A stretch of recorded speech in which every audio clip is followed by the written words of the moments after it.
Hi friends, welcome to medical media tech channel. Recent గా మనము primary level of laboratories, secondary level of laboratories, tertiary level of laboratories and research level of laboratories గురించి తెలుసుకున్నాం కదా.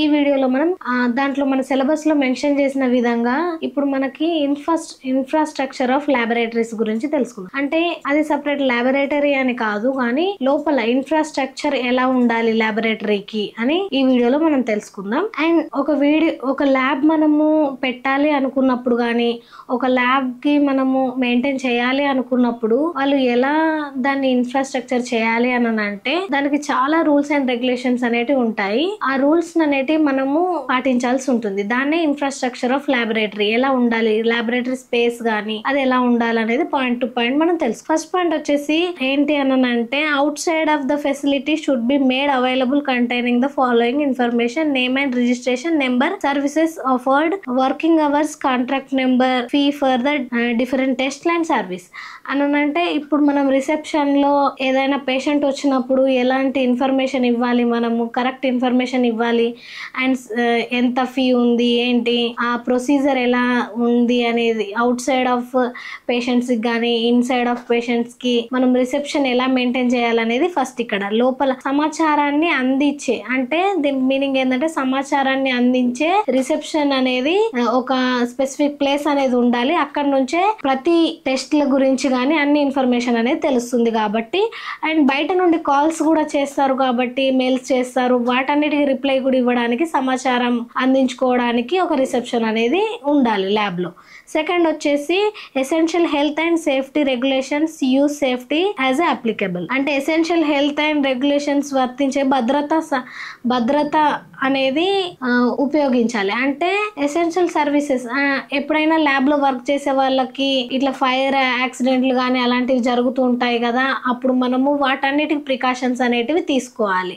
సరి అయిన పద్ధతిలో precautions అన్నిటికీ తీసుకోవడం అయితే జరుగుతుంది. అండ్ థర్డ్ వన్ వచ్చేసి అత్యవసర రసాయనాలు చిందడం, అంటే స్పిల్లేజ్. మనము చాలా టెస్ట్లు చేస్తూ ఉంటాము, అప్పుడు బర్న్ అయ్యే చాయిస్లు కూడా చాలా వరకు ఉంటుంది. ఇప్పుడు బెనెడిక్స్ టెస్ట్ కి మనం హీట్ చేయాల్సి వస్తుంది. అలా కొన్ని మాన్యువల్ మెథడ్స్ లో మనకి బర్న్ అవుతుంది. కొన్ని ఇన్స్ట్రుమెంట్స్ కూడా ఆటోమేటిక్ గా బర్న్ అవుతాయి కాబట్టి అప్పుడు మనకి హాని అనేది జరుగుతుంది.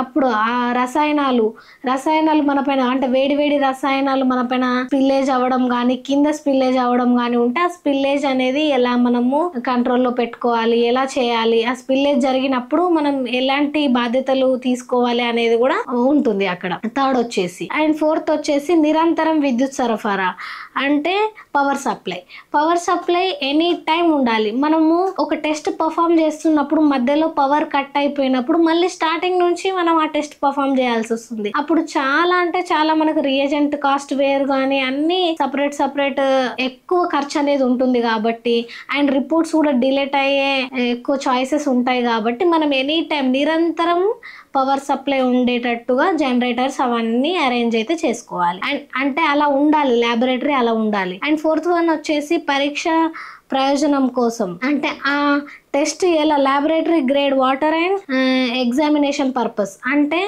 పరీక్ష ప్రయోజనం కోసం అంటే మనం డిస్టిల్ వాటర్ మనం వాడతాం కదా, అలాంటిది ఆ డిస్టిల్ వాటర్ కూడా మనమే ల్యాబ్ లో ఏర్పాటు చేసుకోవాలన్నట్టు. క్లీనింగ్ చేసే డిస్టిల్ వాటర్ డయనైజర్స్ కానీ అలాంటివి పెట్టుకోవాలి. అండ్ క్లీనింగ్కి కూడా డిస్టిల్ వాటర్ క్లీన్ చేయడానికి, డిస్టిల్గా చేయడానికి కూడా ఇన్స్ట్రుమెంట్స్ అనేవి ల్యాబ్లో మనం మెయింటైన్ చేయాల్సి ఉంటుంది. వెంటిలేషన్ అండ్ టెంపరేచర్ ఇది కంపల్సరీ మెయింటైన్ చేయాలి. ఇప్పుడు మైక్రోబయాలజీ ల్యాబ్లో వచ్చేసి మనకి వెంటిలేషన్ అవసరం, ఎందుకంటే చాలా మైక్రో బ్యాక్టీరియం అనేది ఆ ల్యాబ్లో ఉంటుంది కాబట్టి ప్రతి ల్యాబ్ లో కూడా మనకు వెంటిలేషన్ అనేది అవసరం. కానీ మైక్రోబయాలజీలో అయితే ఇంకా కొంచెం ఎక్కువ అవసరం. బయోకెమిస్ట్రీలో వచ్చేసి మనకి ఉష్ణోగ్రత టెంపరేచర్ అనేది చాలా తక్కువగా ఉండాలి. రియేజెంట్స్ కానీ మన స్పెసిమన్స్ కానీ అలా తొందరగా కంటామినేట్ అవ్వకుండా ఉండడానికి.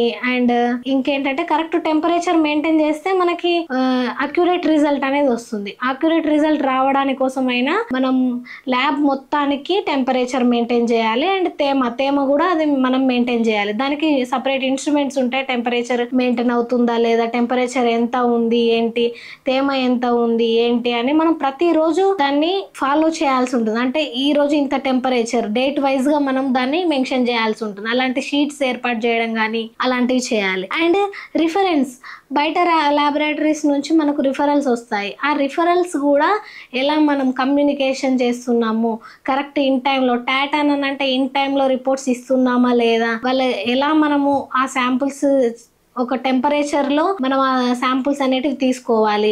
అండ్ ఐస్ బ్యాగ్లలో అలా సపరేట్గా తీసుకునే కంటైనర్స్ ఉంటాయి కదా, వాటి ద్వారా మనము శాంపుల్స్ అనేటివి ఒక హాఫ్ అన్ అవర్ 1 అవర్ లోపు బయట నుండి తీసుకోవాలి. కాబట్టి అలాంటి కమ్యూనికేషన్ అంటే బయట ల్యాబ్స్ నుంచి కూడా టైఅప్ కమ్యూనికేషన్స్ కూడా మనం పెట్టుకోవాలి. అలా ల్యాబొరేటరీని మెయింటైన్ చేయాలి. అండ్ రేడియో ఐసోటోప్స్, కార్సినోజన్ ఇలాంటివి ఉంటాయి కదా, లేజర్ లైట్ అంటే ఎక్స్రే కానీ అలాంటి రూమ్స్ అనేటివి కూడా ఒక పెద్ద డయాగ్నోస్టిక్ సెంటర్లో అయితే ఎక్స్రేలు, ఎంఆర్ఐలు ఇలాంటివి కూడా కొన్ని రూమ్స్లో అరేంజ్ చేస్తారు. కాబట్టి దానికి ఒక వార్నింగ్ సింబల్ ఉండాలి. ప్రెగ్నెన్సీ ఉమెన్స్ వెళ్ళకూడదు అండ్ అలాంటి వార్నింగ్ సింబల్స్ ఉంటాయి కదా, అంటే ఎవరు పడితే వాళ్ళు ఆ ల్యాబ్ లోపలికి ఎంటర్ కావద్దు. అలాంటి వార్నింగ్ సింబల్స్ కూడా మనం పెట్టాల్సి ఉంటుంది. స్పిల్లేజ్ అప్పుడు కూడా స్పిల్లేజ్ కిట్ అనేది ఉంటుంది. అండ్ మనం హ్యాండ్ వాష్ చేసుకోవాలి. ఆ హ్యాండ్ వాష్ చేసుకునేటప్పుడు కూడా ఆ హ్యాండ్ వాష్ ప్రొసీజర్ ఎలా ఉంటుంది, లోపల నుండి బయటికి, బయట నుండి లోపలికి ఎలా హ్యాండ్ వాష్ చేసుకోవాలి, ఎలా గ్లౌజెస్ రిమూవ్ చేయాలి, అలాంటిది చాలా వరకు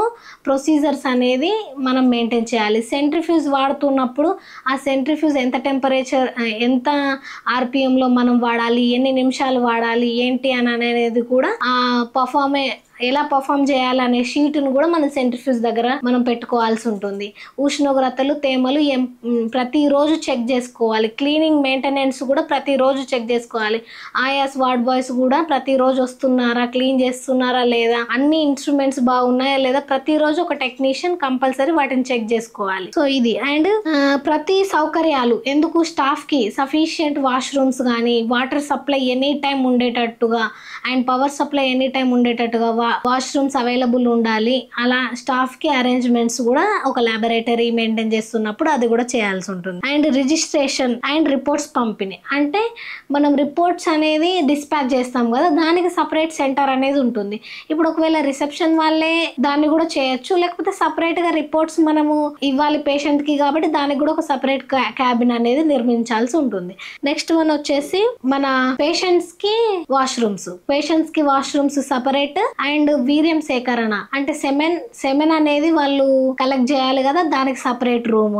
అండ్ బ్రెస్ట్ ఫీడింగ్ రూమ్ అలాంటివి కూడా సపరేట్ గా కొన్ని రూమ్స్ అనేటివి అరేంజ్ చేయాల్సి ఉంటుంది. అండ్ ఇంకొకటి ఏంటి అని అంటే వికలాంగుల సౌకర్యాలు. వికలాంగులకు ఎలా సౌకర్యాలు ఏముంటాయో అలాంటి సౌకర్యాలు కూడా కల్పించాల్సి ఉంటుంది. అండ్ ప్రతిదీ NABL ఎలాంటి రూల్స్ అయితే మనకు పెడుతుందో అలాంటి అక్యురేట్ రిజల్ట్ రావడానికి కోసమని చాలా వరకు ఆ ప్రికాషన్స్ అన్ని ఫాలో అవ్వాల్సి ఉంటుంది. ఎగ్జామినేషన్ చేసే వర్క్ ప్లేస్ అనేది చాలా క్లీన్ గా మెయింటెనెన్స్ గా ఉండాలి. బయోమెడికల్ వేస్ట్ నెక్స్ట్ వచ్చేసి బయోమెడికల్ వేస్ట్. మన కలర్స్ ఉంటాయి కదా, బయోమెడికల్ వేస్ట్ లో ఏ కలర్ లో గ్లౌజెస్ వేయాలి, ఏ కలర్ లో హ్యూమన్ కి సంబంధించిన ఆర్గన్స్ వేయాలి, దేంట్లో సిరంజెస్ వేయాలి, సిరంజెస్ బర్న్ చేసిన తర్వాత ఆ నీడిల్స్ దేంట్లో వేయాలి, హైపో ఎందుకు వాడతాం, ఇలాంటివి కూడా మనకు ప్రికాషన్స్ అనేటివి ఫాలో అవ్వాలి.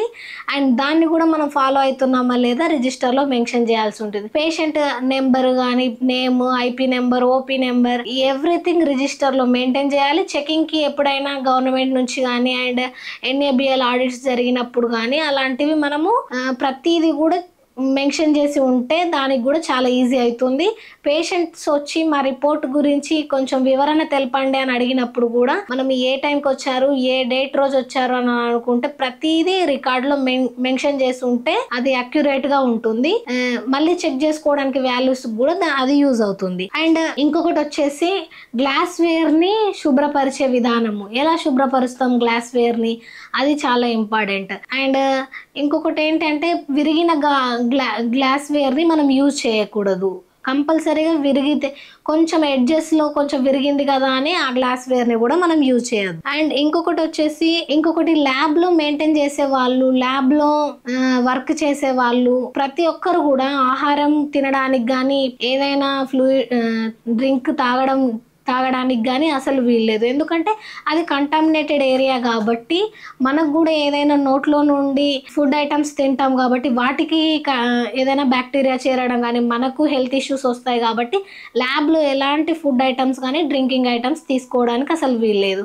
అండ్ ల్యాబ్లో వేరే పర్సన్ కూడా రావడానికి అసలుకే వీల్లేదు. కాబట్టి ఇవన్నీ మనం పాటించాలి. అండ్ ఒక్కొక్కసారి ఐ వాష్ అనేది మన ప్రతి ల్యాబ్లో haematology and blood banking, biochemistry, microbiology ఇట్లా ప్రతి ల్యాబ్లో కూడా ఐ వాష్ అనేది కంపల్సరీ. అంటే ఐలో ఏమైనా స్పిల్లేజ్ జరిగినప్పుడు, ఏదైనా రియేజెంట్ పడ్డప్పుడు కానీ అట్లా ఐ వాష్ అనేది మనం యూజ్ చేయాలి. సో ఇంతవరకు మనము ఎలా ఇన్ఫ్రాస్ట్రక్చర్ అంటే లోపల ల్యాబ్ ఎలా ఉండాలి, ఇన్ఫ్రాస్ట్రక్చర్ ఎలా ఉండాలని తెలుసుకున్నాం కదా.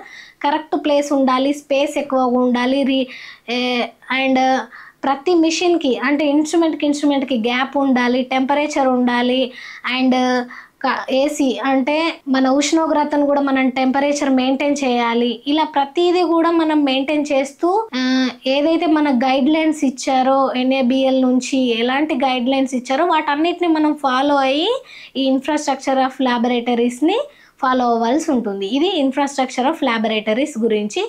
నెక్స్ట్ టాపిక్ ఏం సిలబస్ ఉందో చూసి ఆ టాపిక్ గురించి నెక్స్ట్ వీడియోలో తెలుసుకుందాం. Thank you for watching.